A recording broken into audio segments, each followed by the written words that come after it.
Hero বনাৰ কাৰণে তেওঁৰ মিটিঙত 300 মানুহ, মোৰ মিটিঙত 10,000 মানুহ। গতিকে হিৰোৰ মিনিংটো কি? গতিকে তেওঁ হিৰো মানে কাক বুজে বুজি পায় নে নাপায়? তেওঁ হিৰো হয়, তেওঁ হিৰো হোৱা মানুহ আছে, কিন্তু য'ত তেওঁ হিৰো মোক তাত হিৰো হ'ব নালাগে। আৰু মইতো আজি ফাৰ্ষ্ট কালি আৰু আজি মিটিং কৰিছোঁ, এটা কথা ক্লিয়াৰ যে বিজেপিৰ ফালে বহুত মানুহ এইবাৰ ওলাই আহিছে। আগতেওতো মই মানস চেৰফাঙত যোৱাবাৰো মিটিং কৰিছিলোঁ, শিৱনাথ ব্ৰহ্ম উঠিছিলে, কিমান মানুহ হৈছিলে, আজি কিমান মানুহ। গতিকে বিজেপিৰ প্ৰতি ৰাইজ বহুত ওলাই আহিছে, কিন্তু ভোট দিয়া দিনাখনলৈকে থাকিবও লাগিব। এইটোতো ডিপেণ্ড কৰিব। 21টা পালেতো অকলে কৰিম, 16টা পালে অকলে কৰিম বুলি ক'লেও কৰিব পাৰিম জানো? কৰিবতো নোৱাৰোঁ। চাওক, হাগ্ৰামায়ো দাবী কৰিছে ছিংগুল লাৰ্জেষ্ট, প্ৰমোদ বড়োৱেও দাবী কৰিছে ছিংগুল লাৰ্জেষ্ট। এই গোটেই দাবীবোৰ লাষ্টত মিলাই ল'ব লাগিব, কাৰণ দাবীটো পাব্লিকেহে কৰাব, সেইকাৰণে মই দাবী কৰা নাই। চাওক, এইটোৱে কথা যে চিফ হওক ডেপুটি চিফ হওক, মই কোনো মোৰ আপত্তি নাই, কিন্তু ৰিজাল্টৰ দিনাখনলৈকে ৰখি ল'লে হ'ল।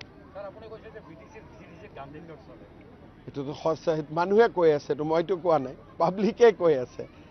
VCDCটো এটা মন্দিৰ, শিৱ মন্দিৰত ফুল বেলপাত চলে, আৰু VCDCৰ মন্দিৰত গান্ধী চলে, এইটোহে BTC।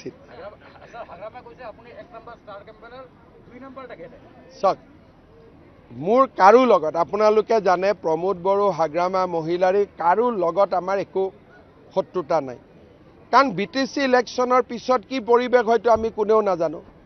কিন্তু এটা কথা ঠিক যে হাগ্ৰামা, মহিলাৰী, প্ৰমোদ বড়ো একলগ হৈ থাকিলে মোৰ কাৰণে ভাল, তেতিয়া আমি ভাল পাওঁ। এটা VIP পাৰ্টি বুলি নাই জানো, কি আছিল ভোট, VPIতো 40টা দিয়ে, কিন্তু জিকে কেইটাত? তো অসমত কংগ্ৰেছ আৰু VPI একে কেণ্ডিডেট দিয়ে। কোনোবাই কয় নেকি আমি কেণ্ডিডেট দিছোঁ এইটোৱে আমাৰ ছাকচেছ বুলি?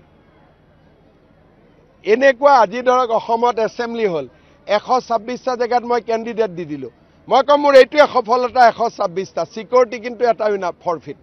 এইটো কি ঘটনা হ'ব পাৰে? গতিকে VPI আৰু কংগ্ৰেছ আজিৰ দিনত সমান পাৰ্টি, বাকীবোৰ আগত আছে। যিকোনো খবৰৰ বাবে যোগাযোগ কৰক 7099017330 লগতে 7099017110 নম্বৰত।